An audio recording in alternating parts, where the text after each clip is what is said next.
Assalamualaikum warahmatullahi wabarakatuh. Baiklah, bertemu lagi di channel Desi Desu. Sebelum kita mulai, silakan klik tombol like, subscribe, dan share ke teman-teman kamu supaya teman-teman kamu juga bisa dapat informasi mengenai materi penerapan ragam hias pada bahan tekstil. Baiklah, akan saya mulai. Nah, apa itu bahan buatan atau kimiawi? Kalau kalian tahu, silakan tulis di kolom komentar ya. Nah, jadi bahan buatan atau bahan kimiawi adalah bahan yang merupakan hasil persenyawaan unsur-unsur kimia. Lalu jenis-jenis bahan buatan, di sini ada tekstil, itu isinya ada katun, brokat, drill, wool, benang, tali plastik, dakron, dan sebagainya. Lalu di logam ada besi, baja, perak, tembaga, nikel, emas, seng, dan suasa. Kemudian ada juga kaca, semen, gips, kertas, dan fiber. Nah, ini semua termasuk ke dalam jenis-jenis bahan buatan. Nah, kemudian apa itu tekstil? Kamu juga bisa jelaskan pengertian tekstil menurut kamu sendiri ya. Juga bisa kamu tulis di kolom komentar. Nah, tekstil itu merupakan material fleksibel yang terbuat dari tenunan benang. Tekstil dibentuk dengan cara penyulaman, penjahitan, pengikatan, dan cara pressing. Istilah tekstil dalam pemakaiannya sehari-hari sering disamakan dengan istilah kain. Namun, ada sedikit perbedaan antara dua istilah ini. Tekstil dapat digunakan untuk menyebut bahan apapun yang terbuat dari tenunan benang. Sedangkan kain merupakan hasil jadinya yang sudah bisa kita gunakan. Nah, ragam hias itu dapat diterapkan di apa saja ya? Ragam hias itu bisa diterapkan di ini, misalnya baju batik, taplak meja. Nah, ini masuk ke ragam hias yang diterapkan di tekstil. Kemudian ada juga ini. Nah, ada yang tahu ini? Ini adalah makrame. Pakai tali ya, tapi bisa membentuk seperti ragam hias. Kemudian ada juga tas dengan motif flora yang dibordir seperti ini. Nah, alat dalam membuat ragam hias pada tekstil itu tergantung dari teknik dan bahan yang dipilih, sehingga harapannya dapat menghasilkan karya yang maksimal. Nah, ini ada beberapa tekniknya, alat dan fungsinya. Ada 9 teknik, yaitu lukis, batik, tenun, renda, aplikasi, bordir atau sulam, rajut, makrame, sablon. Nah, itu alatnya masing-masing teknik itu beda-beda.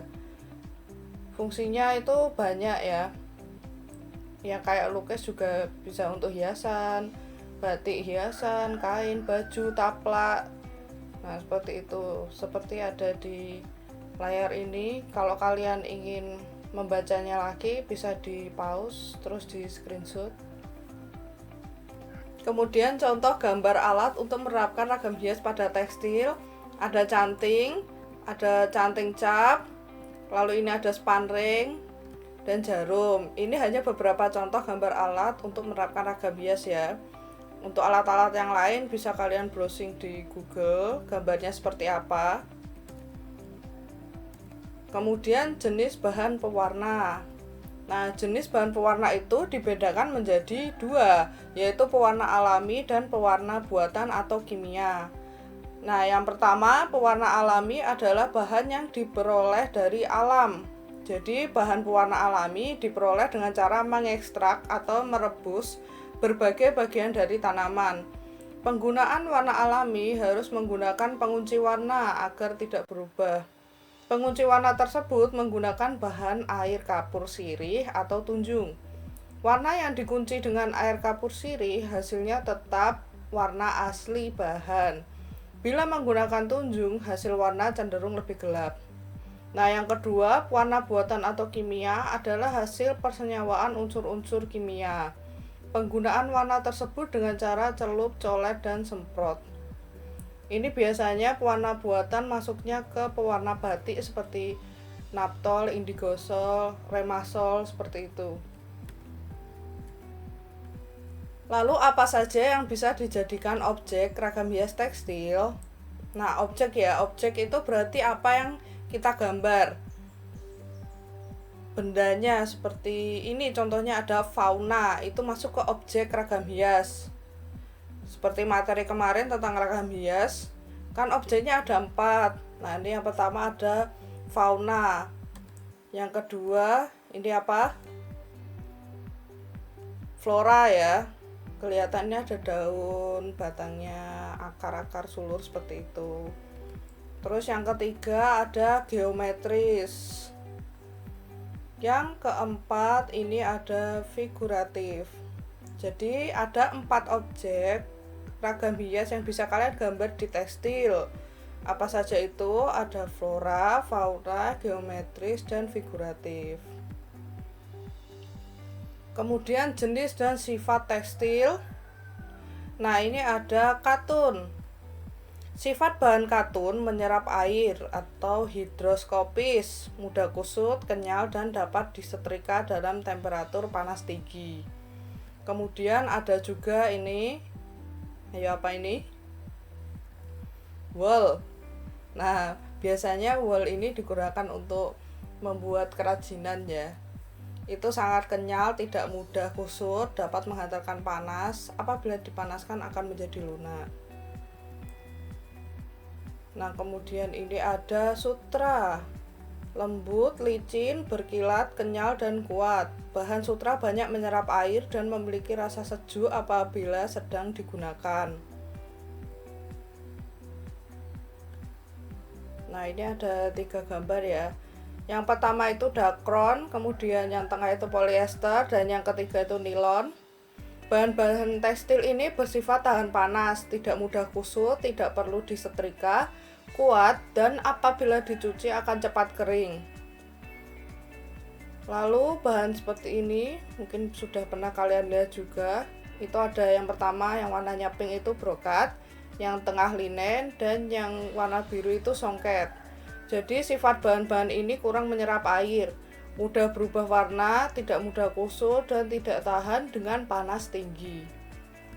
Kemudian teknik menggambar ragam hias pada bahan tekstil. Nah, yang pertama ini ada contohnya. Ini menggunakan teknik batik, itu menggunakan canting ya, dan kain, lalu ada malam. Kemudian yang kedua ini adalah teknik tenun.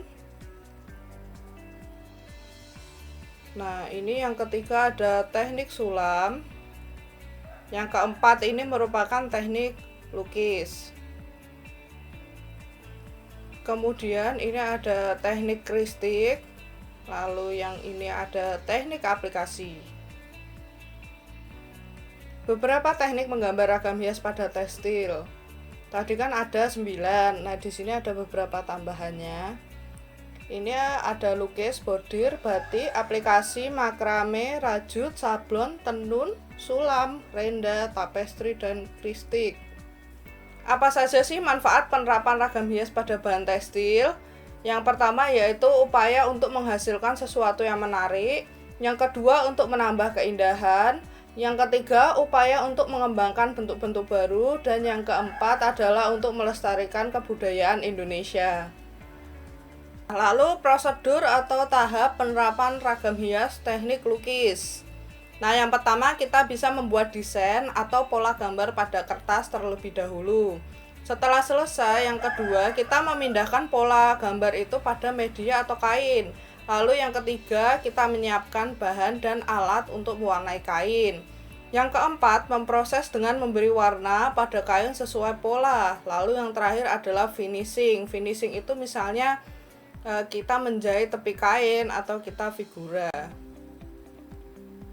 Nah, sudah selesai. Jadi, apakah ada pertanyaan? Jika ada pertanyaan, silakan tulis di kolom komentar ya. Sampai ketemu lagi di video berikutnya. Wassalamualaikum warahmatullahi wabarakatuh.